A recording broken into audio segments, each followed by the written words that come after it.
again everyone. This video is the fourth video of our CNC first project. So we have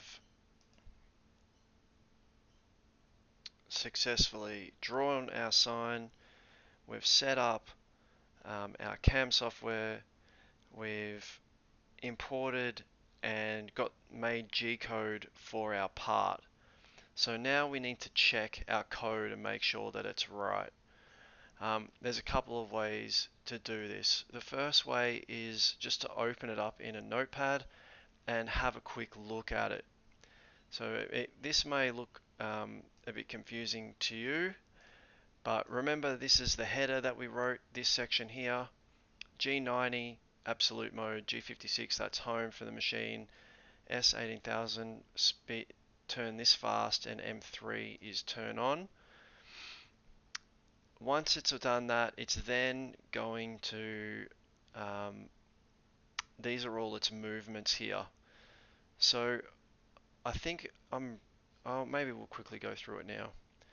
G0 means move, but not a cutting move. So it's just moving to cut or from a cut.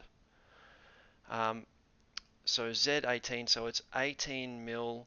So remember, the bottom of our piece of wood would be 0, and our piece of wood in this case is 13, and then remember we added 5 as our clearance, so that's why it's 18. F400 is the speed that it's coming down at, and then it's going to move to X195, Y259, and you can see how precise it is. That's 0.1 millimeter, and that's how fast it's going to do it, 6,000, and it's going to go and do all these things. One of the most important things to look for is this bit here. So Z is how deep it's going. When you're checking code, you want to make sure that you're not cutting into the machine. It's important. You don't want any negative Z values.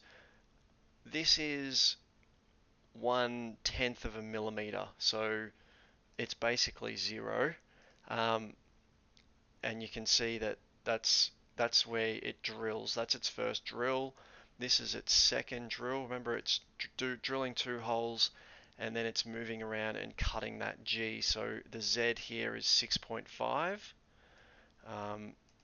Don't worry about the 100, it's tiny. 6.5, so it's cutting halfway through our 13 mil and then moving around to cut that G. So going through, you can Control F and just look for Z. You could look for negative Z. If none comes up, that's good. You can look for Z and just go through and check all your Z values. None of them are negative. And you want to find, there should be one. Where's that? Excuse me. You want to find that Z 0.0100. Yours should be the same. You can go through and check all of these different sizes.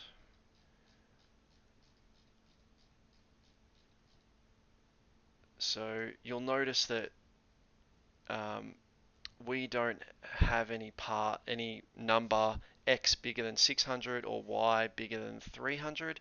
That's because we made our part smaller than that. That's another thing you can quickly have a look for. If you see something that doesn't look like this, sometimes when I spit out code, there's a whole bunch of M6 everywhere. Like in here, it'll have M6, and then the next one, it'll have M6. That one won't run properly. So you need to get rid of those M6s. The easiest way is to go back into the program. Here we are, and whatever. And go into tool change and get rid of that M6 and then generate the code again.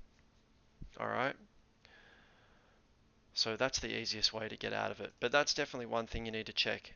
What we're going to do now is I'm actually going to copy all of that. So hold Control press A and then press C to copy it all. I'm going to exit this. I'm not going to save changes though. I've got this website here. I'll put the link in where you see this video. You want basically a CNC toolpath simulator. This is the one that I usually use. You can just Google it though, there's heaps. Hold Control, press A, delete what's in there, paste mine and simulate, and you should see our sign.